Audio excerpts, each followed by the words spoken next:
दोस्तों, सावन का बहुत ही पवित्र महीना चल रहा है और आ गई है पुत्रदा एकादशी, जो कि सावन के महीने को और भी खास और भी विशेष बनाती है।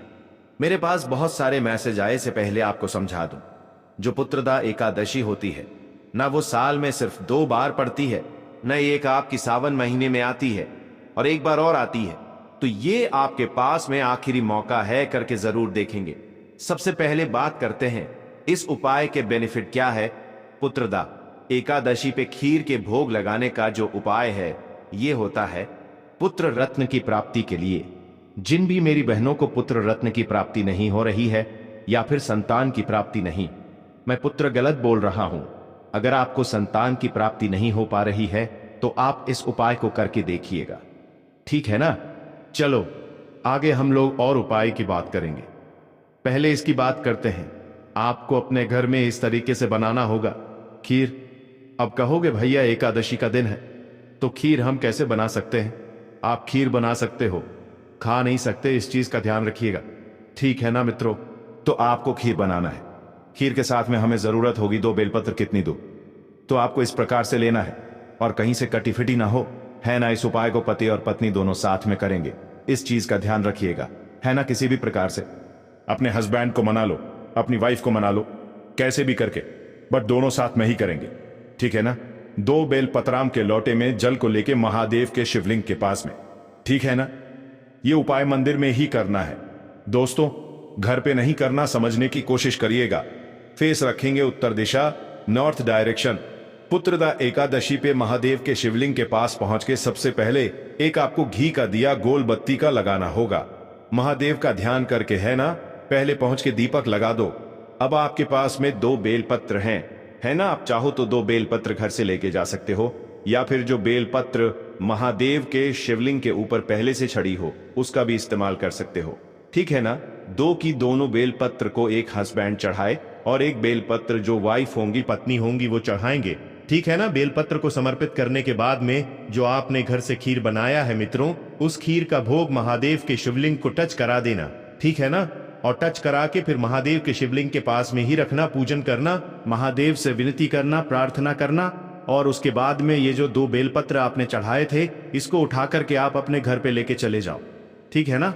चाहे वो हस्बैंड कर रहे हैं इस उपाय को, चाहे वाइफ कर रही है, दोनों साथ में करो, कैसे भी कर लेना। और करके दोनों लोग रात में सोने से पहले एक एक बेलपत्र चबा चबा करके, कूच कूच करके अगर आप खा लेते हैं तो आपको संतान की प्राप्ति जरूर होगी। पुत्रदा एकादशी का नाम ही है ऐसा कि आप सभी को संतान की प्राप्ति जरूर होगी।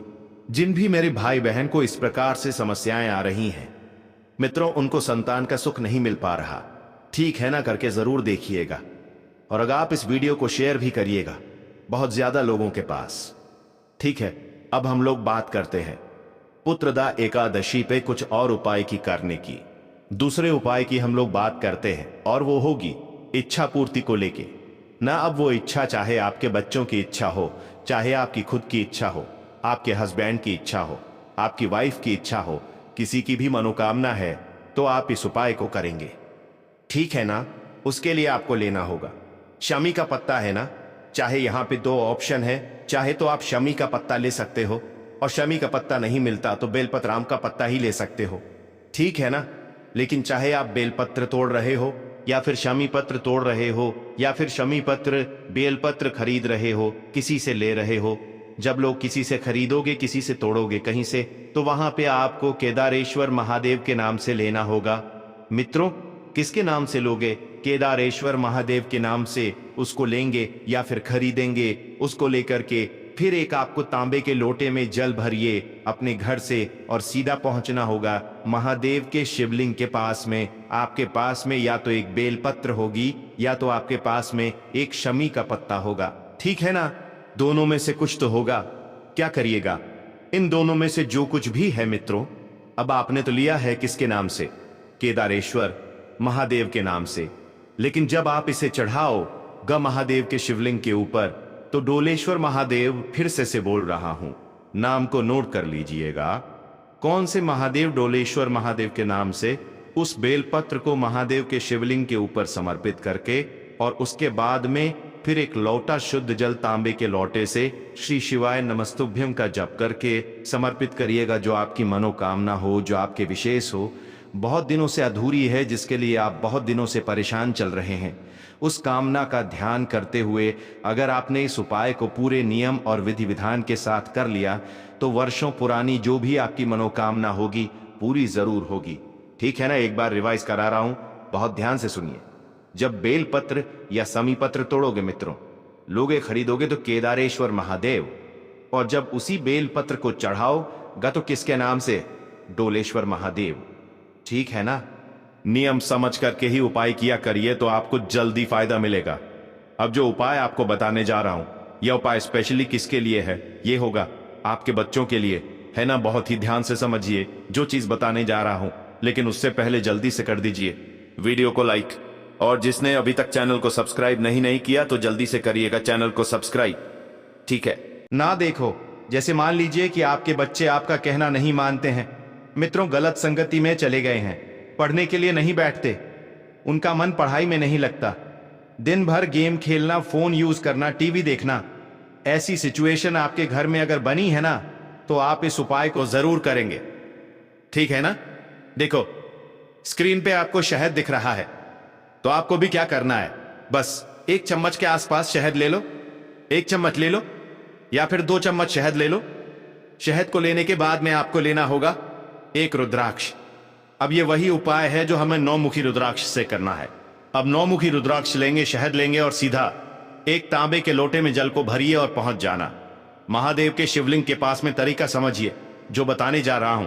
सबसे पहला काम करेंगे, जो आपके पास में शहद है ना, उस शहद को भोले शंकर के शिवलिंग पर माता अशोक सुंदरी के स्थान पे अच्छे तरीके से लेपन करना है ना। जिस जगह पे लेपन किया है आपको उसी स्थान पर उस 9 मुखी रुद्राक्ष को रख देना है ना। रख दिया अच्छे तरीके से और शहद में अच्छे से रुद्राक्ष को डुबा देना है ना। प्रार्थना करना, महादेव से विनती कर लेना, जो भी आपको कामना कहनी हो वो कहना। जिस कटोरी में आपने रखा था शहद को, उसी कटोरी में यहां से उठा करके क्या रखोगे? रुद्राक्ष को कटोरी में रखोगे, और जो शहद महादेव के शिवलिंग के ऊपर समर्पित किया है दोस्तों, उसी शहद को निकाल करके फिर से उस कटोरी में रख लेना है ना। इस कटोरी के जल को लेकर के अपने घर पे जाएंगे रुद्राक्ष के साथ में, और उससे पहले महादेव के शिवलिंग के ऊपर एक लोटा जल जरूर चढ़ा देना।